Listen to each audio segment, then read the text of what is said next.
Hei Eleonora, oikein paljon tervetuloa tähän haastatteluun. Kiva, kun pääsit tulemaan. Kiitos, kiva olla täällä.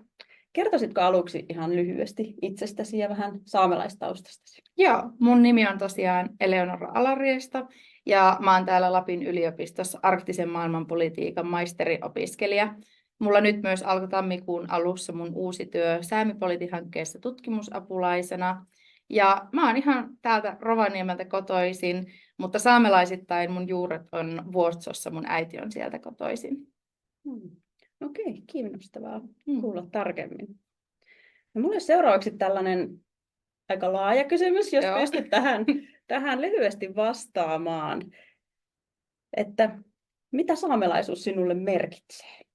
Saamelaisuus merkitsee mulle ennen kaikkea yhteisöä, eli mun perhettä, sukulaisia, ystäviä ja kollektiivisesti myös koko saamelaisyhteisöä.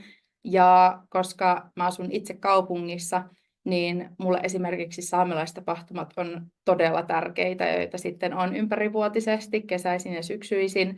Ehkä tunnetuimmat on Skapmakoovat, joka on yleensä tammikuussa, eli alkuperäiskansa elokuvafestivaali, ja sitten kesällä päästään kunnolla bilettämään sitten Iäis-Idjassa, eli alkuperäiskansa musiikkifestivaalilla. Ja mulla on tärkeää mennä näihin tapahtumiin tapaamaan muita saamelaisia ja mun ystäviä ja tutustumaan muihin uusiin ihmisiin. Ja se on ennen kaikkea yhteisö. Mä en olisi kuka mä oon ilman mun yhteisöä.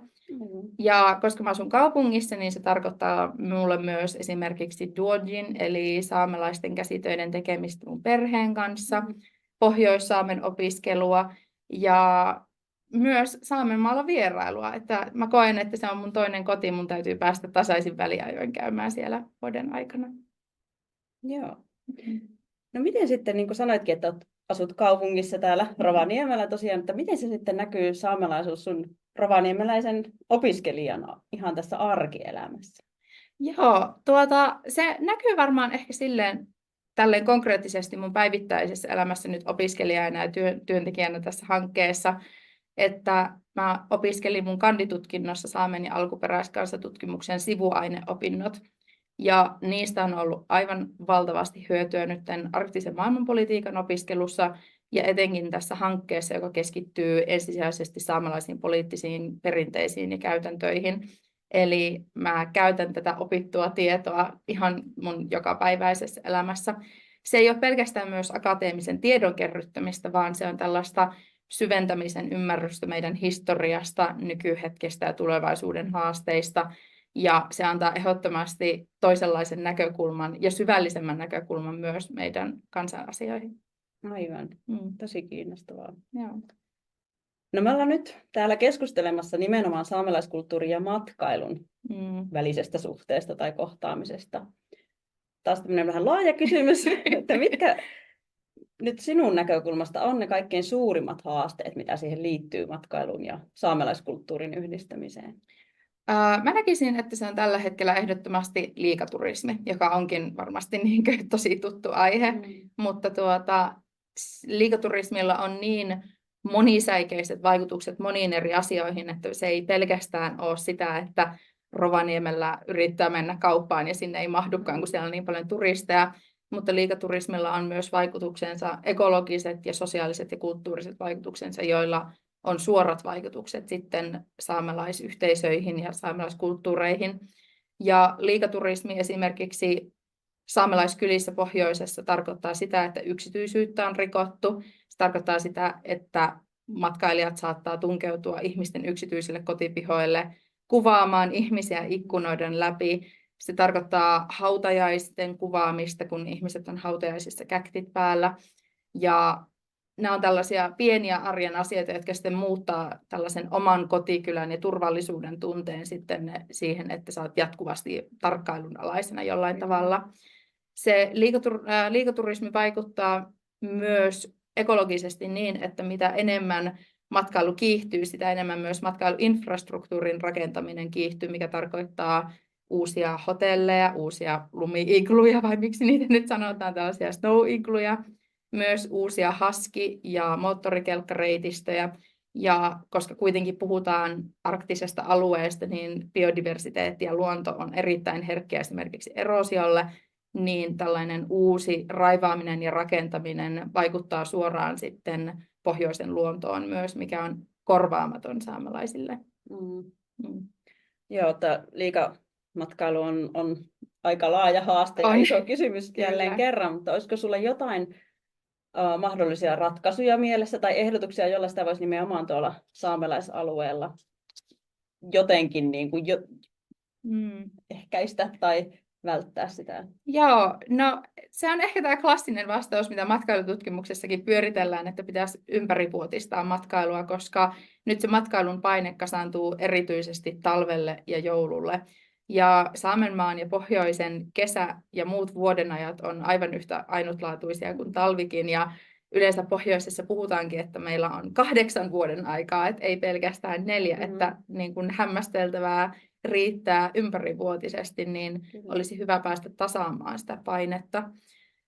Ehdottomasti myös yksi ratkaisu esimerkiksi tässä maankäyttöasiassa olisi kulttuurisensitiivinen toiminta matkailussa, mikä ehdottomasti tarkoittaa pyrkimystä tällaiseen avoimeen dialogiin, kunnioitukseen, luvan pyytämiseen ja muutenkin pyrkiä tekemään asioita paikallisyhteisön toive edellä.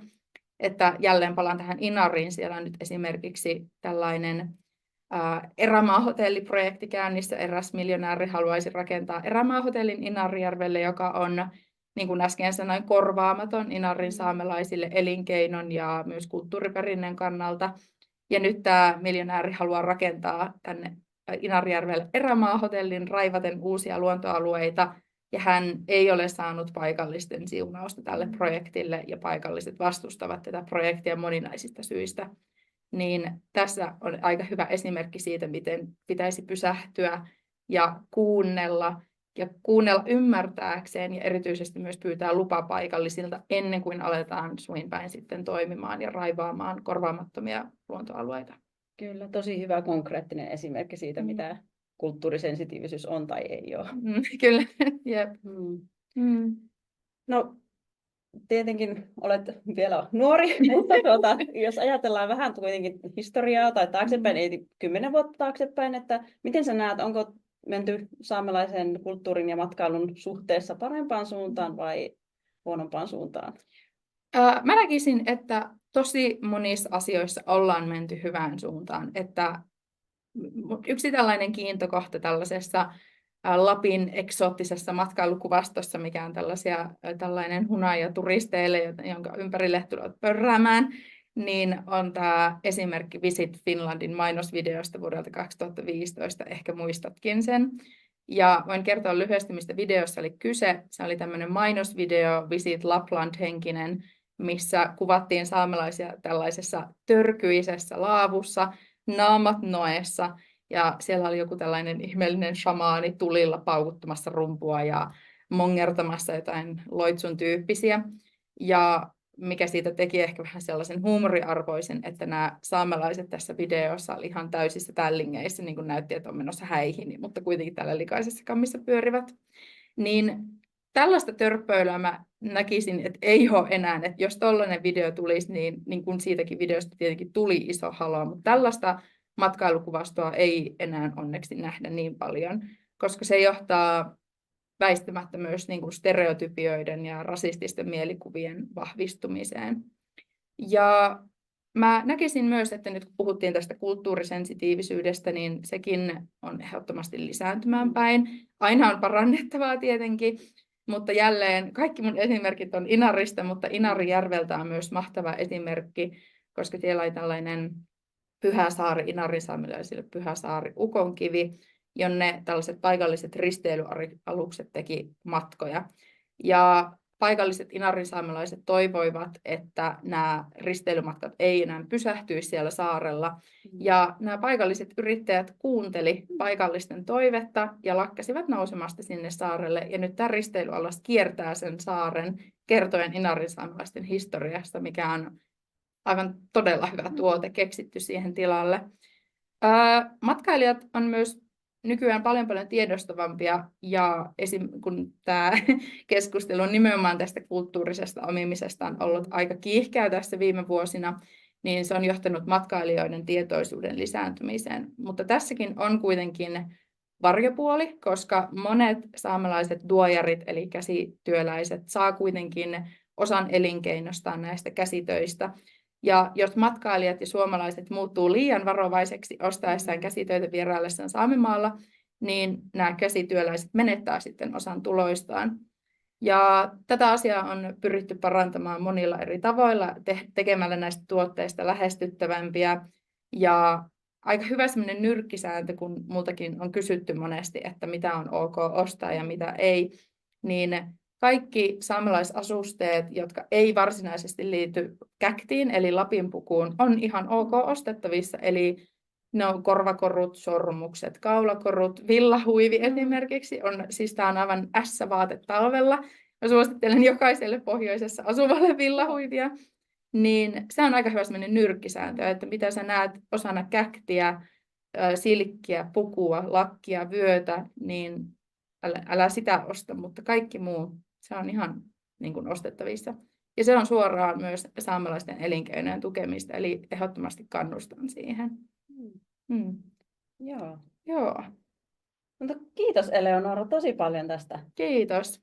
asiantuntijuuden jakamisesta. Kiitos kun sain tulla. Kiitos.